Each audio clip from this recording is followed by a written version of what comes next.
Halo, selamat datang di channel ini ya. Kembali lagi bersama gua Ilham ya, teman-teman. Untuk pada video kali ini gua akan membahas suatu software yang bisa gua pakai buat sehari-hari ngedit video ini ya, edit video buat YouTube dan buat sambilan ya, project sambilan ya. Jadi gua akan membahas suatu software yang gue temukan ya, yang menurut gue itu cocok banget buat gue ya.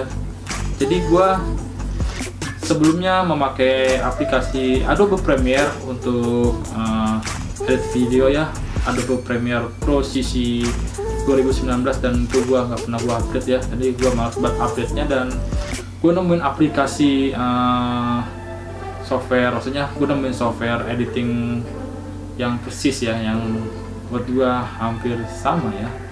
Cuma ini buat gua kayaknya cocok banget untuk aplikasi atau software yang satu ini ya. Yaitu adalah DaVinci Resolve 16.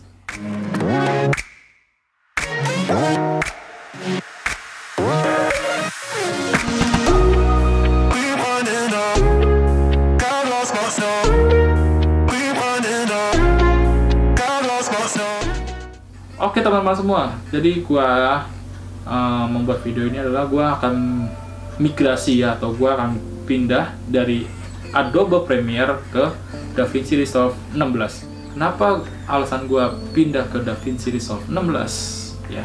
Jadi gua menemukan software atau aplikasi yang dimana ini adalah software editing yang menurut gua cocok banget buat gua ya. Jadi yaitu DaVinci Resolve 16. Dan menurut gua di DaVinci Resolve 16 ini adalah untuk software editing itu tuh kayaknya bersahabat banget dengan gua. Kenapa? Karena untuk dari segi aplikasinya, untuk dari segi spesifikasi yang untuk bisa dijalankan aplikasi DaVinci Resolve 16 ini adalah spesifikasi yang bisa dibilang bersahabat untuk spesifikasi laptop atau PC low end ya. Jadi ini benar-benar bisa edit buat di PC atau laptop yang spesifikasinya tuh di bawah rata-rata, bukan di bawah rata-rata sih, di istilahnya tuh low end ya.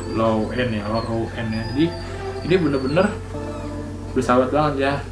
Jadi yang pengalaman yang gua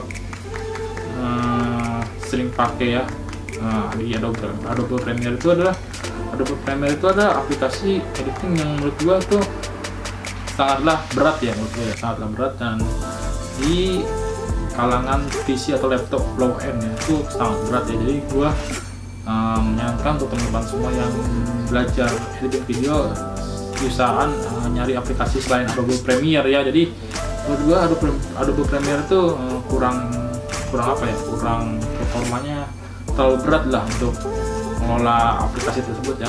Misalkan pakai yang low end ya, spesifikasi low end. Juga untuk di DaVinci Resolve ini gue menemukan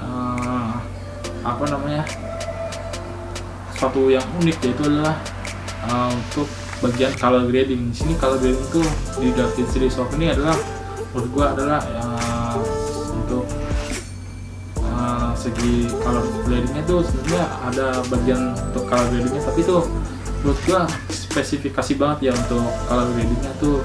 Menurut gua akurasinya sangat detail dan menurut gua menarik ya di situ ya. Dan juga gua belum bisa ngejabarkan secara detail untuk DaVinci Resolve karena gua masih pemakaian baru ya, belum lama banget. Jadi gua masih migrasi ya, masih 50%. Jadi gua masih pakai Adobe Premiere juga dan DaVinci Resolve juga. Tapi dan dari segi rendering itu menurut gua lebih enak di DaVinci Resolve. Kenapa? Karena untuk performa di DaVinci Resolve itu beda yang diperlukan di Adobe Premiere untuk spesifikasinya. Jadi misalkan kalau di Premiere itu kan lebih ke dukungan lebih ke Intel ya, Jadi untuk Intel kan, karena kalau Premiere itu kan lebih ke Intel QuickSync-nya ya. Jadi yang diperlukan Intel QuickSync atau untuk Intel QuickSync itu seperti buat mengelola video recordingnya. Jadi untuk Adobe Premiere tuh lebih support ke Intel ya. Jadi kalau misalkan gua rendering nih biasanya itu kalau misalkan gua aktifin VGA eksternalnya istilahnya, VGA bukan, kalau VGA bawaan kan integrated ya, integratednya. Kalau bawaan VGA-nya, bawaan eksternal VGA-nya itu kan gue pakai Nvidia GeForce GTX 1050 Ti dan gue aktifin ya Nvidia CUDA-nya untuk bagian rendering di Premiere. Dan menurut gue untuk renderingnya tuh lebih ke Intel integrated-nya ya, atau Intel QuickSync-nya yang lebih dipakai ya dibandingkan Nvidia-nya ya. Tapi sebaliknya kalau gua pakai DaVinci Resolve untuk rendering itu sebenarnya lebih ke VGA-nya, VGA eksternalnya, itu Nvidia gua yang gua pakai. Jadi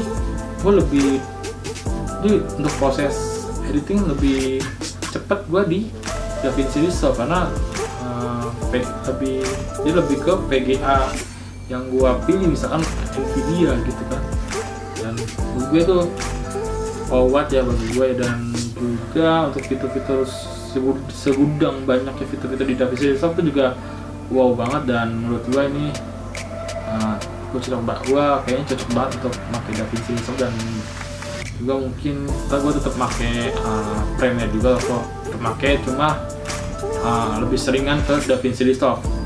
Oke, untuk tutorial ya, mungkin gue akan buat tutorial dasar di DaVinci Resolve. Mungkin doain aja semoga gue bisa buat video tutorial, dan juga gue akan lanjutin video tutorial di Adobe Premiere. Jadi gue belum sempet lanjutin untuk video tutorial di Adobe Premiere. Gue baru buat satu kayaknya deh, dan gue belum bisa melanjutin karena gue masih memikirkan konsep supaya teman-teman enak untuk menonton video tutorial gue ya. Video tutorial Adobe Premiere, dan juga nanti akan gue buatin video tutorial DaVinci Resolve juga. Dan ya mungkin itu aja yang bisa gue sampaikan pada video kali ini. Semoga bermanfaat untuk teman-teman semua yang menonton video ini. Dan ya sekian dan terima kasih, sampai jumpa lagi di video berikutnya. See you in the next video.